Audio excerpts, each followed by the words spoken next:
समय पे उपाधि बताते हैं कि कृष्णा कॉन्शियसनेस और सेंस ग्रेटिफिकेशन गोज इल टुगेदर।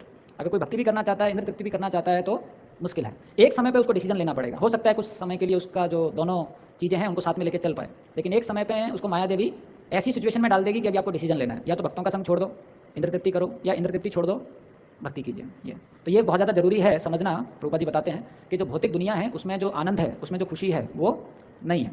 तो एक श्लोक आता है 11वें स्कंद में, तो उसमें वो बताया जाता है कि जो व्यक्ति हैं वो बहुत ज़्यादा मेहनत कर रहे हैं कि दुख कम हो जाए और जो आनंद है वो बढ़ जाए, लेकिन हम देखते हैं कि उल्टा होता है, दुख बढ़ जाता है और आनंद कम हो जाता है। तो आप देखोगे अगर कोई लड़का है वो 10th क्लास में है और आप उसे पूछो आपके सबसे आनंदमय दिन कौन से थे, तो क्या बताएगा, जब मैं नर्सरी में था, केजी में था। और अगर कोई कॉलेज में चला गया उससे पूछो आपके सबसे आनंदमय दिन कौन से थे, तो बोलेगा जब मैं स्कूल में था। अगर कोई नौकरी करने लगा तो उससे पूछोगे आपके सबसे आनंदमय दिन कौन से थे, तो बोलेगा जब मैं कॉलेज में था।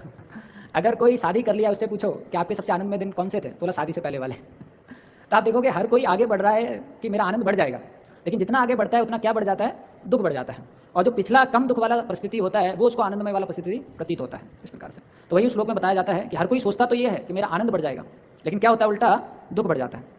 और जब दुख की बात आती है तो उसमें भागवतम कैसा पिक्चर प्रेजेंट करता है। भागवतम बोलता है भौतिक दुनिया में जो दुख है वो कभी भी आ जाएगा। माया देवी ऐसा भाव देती है कि आपको दुख कभी नहीं आएगा, लेकिन भागवतम ऐसा प्रेजेंट करती हैं कि कमल दल जल जीवन तलमल, कब आप मर जाओगे पता ही नहीं चलेगा। मतलब बोलेंगे प्रभु जी कल तो यहीं था, हमारे साथ ही इष्टा गोष्ठी के लिए एक एजेंडा दिया था प्रभु ने, लेकिन क्या हो गया इनको। तो कमल दल जल जीवन तलमल, भागवतम